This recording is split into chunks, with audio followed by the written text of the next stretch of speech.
There we go. What's happening, everybody? Welcome on in, everyone, to today's edition of Phillies Game Recap.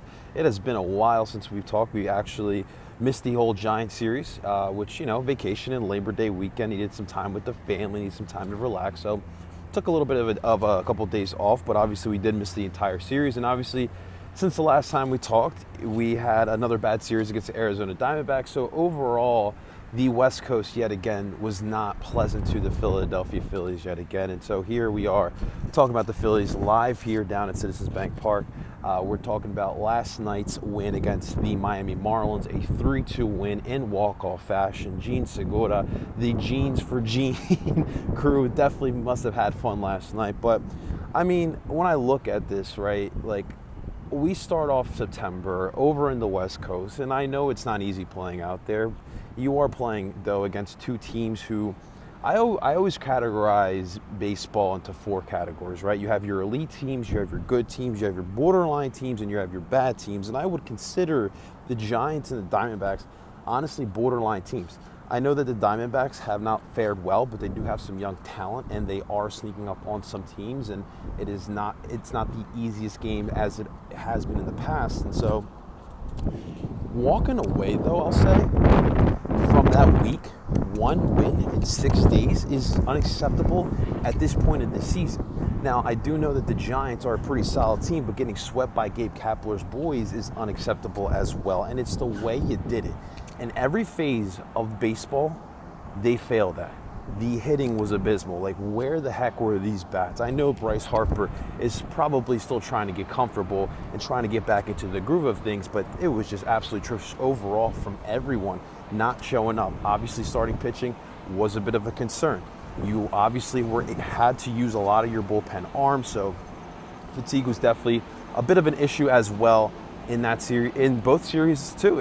And then you look at the defense, that was some absolutely atrocious defense. Your corner outfielders looking terrible. Obviously, the Nick Castellanos injury definitely hurts. I know we kill Nick Castellanos because of his defense, but I mean, the fact of the matter is he's still a major league ball player. And by the way, you're going to miss his bat too, who started to seem comfortable in that 5-6 slot there.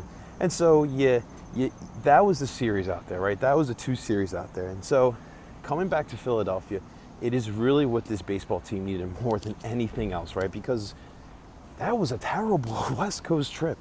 So you come home, you get comfortable, you play against the Marlins. And I think I wouldn't be the only fan thinking to myself, like, oh, I'm a little bit worried about the series considering the fact what it has been against the Miami Marlins in the past. But you go into the game, Aaron Nola's on the mound, and a lot of pressure on him as well because of his past failures in September. And he's got to be hearing the rumblings. And his last start in Arizona, another atrocious outing as well, where he's he allows 10 runs, or 10 hits, or whatever it was. I think it was 10 hits and 8 runs. I'd have to look back at that game, but it was absolutely atrocious as well. And so it was a big start for Aaron Nola yesterday. And what does Aaron Nola do? Well, first off, he starts off the first inning with a 1-2-3, strikes out the side, and then he goes 6 2/3 innings. He was just absolutely phenomenal. Everything was working. The slider was thrown with some conviction. That two-seam fastball was also working very well too. And that is really what you wanted to see, not only from the team, but also from Aaron Nola, to bounce back in a big way, ladies and gentlemen. And then, of course, it was the Marlins, and it was a close game, and you were lucky enough that Edmundo Sosa gave you a great outing. And I know a lot of people were killing the Phillies for starting, or Rob Thompson for starting Edmundo Sosa at shortstop over Bryson Stott, which I completely get. Everyone here in Philadelphia loves the young players, as everyone is freaking out about B-ball Paul's minutes after Montrez's Harrell signing yesterday. But despite the fact of that, look, guys, there is some such thing as rotation. And Rob Thompson is going to be shifting around this starting line, or this batting lineup. And by the way, everyone was freaking about Edmundo Sosa getting the start. Well, he had himself a great game. He went 2 for 4. He got you a home run that really started it off in the bottom of the third. He rattles one to left field, hits the the foul pole, and 1-0 early on in Phillies. Unfortunately, the top of the fourth inning, the Marlins would bounce back. We had what's his name, Steve Bartman. Remember Steve Bartman from the Chicago Cubs? you had a Steve Bartman situation where you had a fan interfering in right field as Wendell hits a ball deep into right field. Fan gets the interference, and so it was a forced double thanks to the fan interference.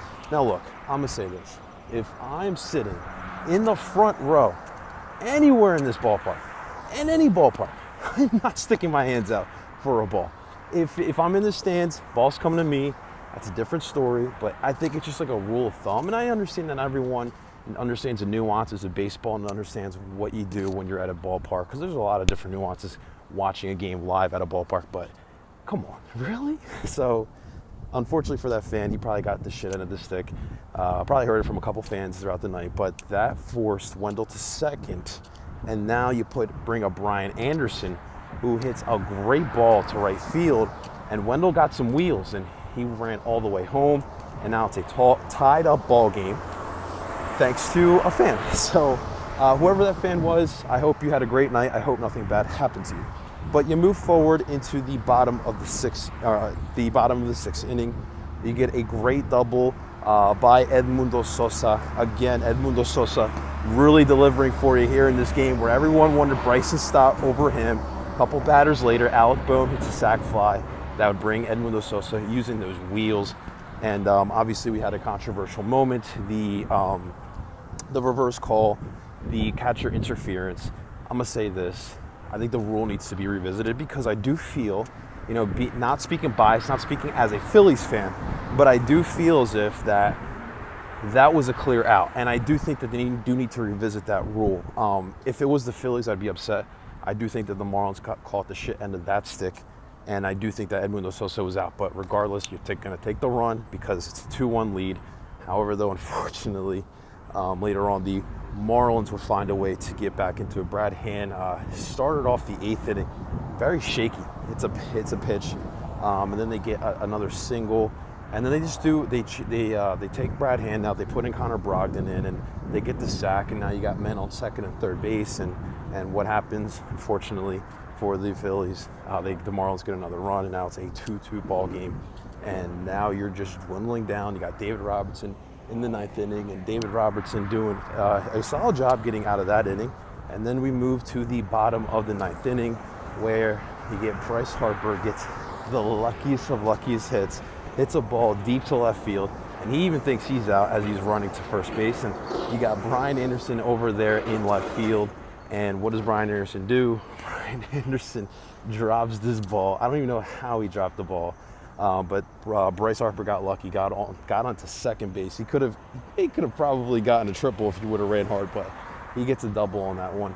And so now you get Gene Segura up to bat with Bryce Harper at second base, and Gene Segura hits this ball sharply into right field, and that was a great hit, great sharp hit. Throws the bat all the way up in the air. This bat almost hits himself, and the celebration begins. Everyone's running out on the field. Gene Segura's getting water bottles dumped on him. Everyone's freaking ecstatic, and as they should be. That was a tough win. That was a much-needed win. I don't care who the opponent is. You got to get these wins wherever you can. They absolutely should celebrate that. Build up the confidence. And I thought that overall, last night was a win that the Phillies could absolutely build upon. Look, it is the Miami Marlins, and I do feel like everyone believes that the Phillies should be winning 10-1, but you're going to want to get these wins in any way possible that you can. So overall, it was a good win last night, so we're definitely going to take that. But I think the best part about last night, despite the win, and you do need to, I know that the Padres and the Brewers are kind of helping you out because they're not playing so well. I do think it's a little bit more surprising that the San Diego Padres are playing as bad as they are, considering what they have added at the trade deadline. But you take advantage of this. You just flat out, you got to take advantage of this. And of course, the best part about last night was the fact that the Mets lost again, and now the Braves have caught up to the New York Mets. And now if you look at the NL East standings, it is tied between the Mets and the Braves for first place. And look, I understand that the Phillies were not going to win this division. I realized that in the beginning of August, especially after that last series against the Mets. But to watch the Mets yet again implode with us is pure entertainment. As a Phillies fan, it is pure entertainment, because They, all season long, felt as if it was their year. It's their time. It's their team. This is the team that'll get the job done, that'll get them to the playoffs, and make a run. And now they're on the brink of losing out in the division. They'll make the playoffs. Like, that's a fact. They'll make the playoffs. But they had, what was it, like a 20-game lead. Had a big lead yet again, just like last year. And yet again, they blow the damn lead.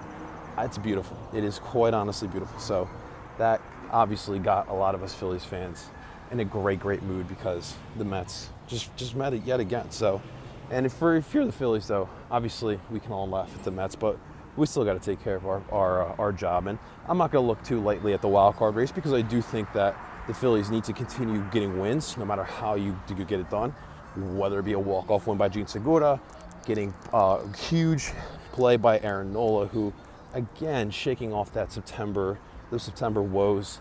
I mean, and also too, like, no one's celebrating his 200th strikeout this season. I thought that was pretty remarkable as well. But a lot is riding on this baseball team, and it's mostly the core of this baseball team. Your Bryce Harpers, your JT Realmutos, your Aaron Nolas, your Rhys Hoskins. Like, these guys have not gotten the job done, and they have all the talent in the world to get the job done, and yet they have not been able to. So this is going to be a big couple months, and obviously this week is a big week because you're getting confidence. These are, to me, the confidence-boosting games that you need, because you have the Nationals and the Marlins at home here in a 6-game set overall. So the Phillies definitely need to catch some ground here.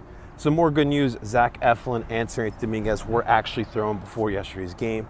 Much needed arms that we could use. Obviously, as we can all tell, that this pitching staff has obviously been spread out thinly because of just some of the net pitching that you've seen lately. And so being able to get more quality arms is definitely going to help out this baseball team, because they absolutely are going to need more arms in that bullpen. So seeing Zach Eflin, seeing Seranthony Dominguez come back, I think the bigger question is, what is Zach Eflin's role going to be? I don't think a lot of us anticipate for him to be a starter again, but how would he fare as a bullpen beast? We haven't really been able to see that. But seeing Seranthony Dominguez come back definitely has to put a smile on your face. The dude still looks like he had that 4-seam fastball, still sliding up, still looking really good. So that is definitely some big news there for us. But for the Phillies, take care tonight. We'll see what the lineup kind of entails. Waiting to see some updates on Nick Castellanos. You obviously saw Guthrie, Dylan Guthrie, the right fielder.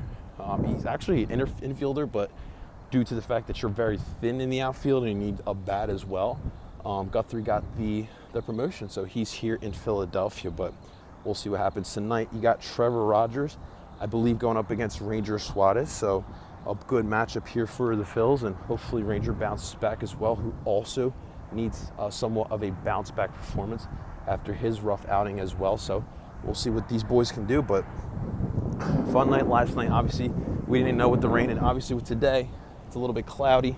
We don't know what the status is for tonight's game. There was a little bit of a gust last night. There was a little bit of drizziness as well. So they were able to get the ball game in. Obviously, as long as there's no thunder, it should be good to go for playing here tonight as well in game 2. So hopefully we get the job done. Hopefully some continued good pitching tonight by Ranger Suarez, and of course getting some more runs. Obviously it was nice getting the win, and get the win how you can, because obviously that West Coast trip definitely messed you up. But I want to see some more runs. They had 6 hits last night, not 3 runs to show for it. So let's get those bases working, especially if you're playing against the Marlins. You got to be able to do that. Love seeing the fact that Miguel Rojas has been struggling against the Phillies this year. I think the big reason why the Phillies have been so successful against the Marlins this year compared to other years is the fact that Miguel Rojas has not looked good against the Philadelphia Phillies. And by the way, MLB, are you going to stop stealing against JT Realmuto? It is not going to work. He got He got 3 tagouts at second. Like, come on, it is freaking ridiculous. But we'll see what happens. 6:45 first pitch here tonight. Thank God it's a little bit earlier. Thank you so much for hanging out with me here at Citizens Bank Park. I love you guys, and as always, let's go Phils.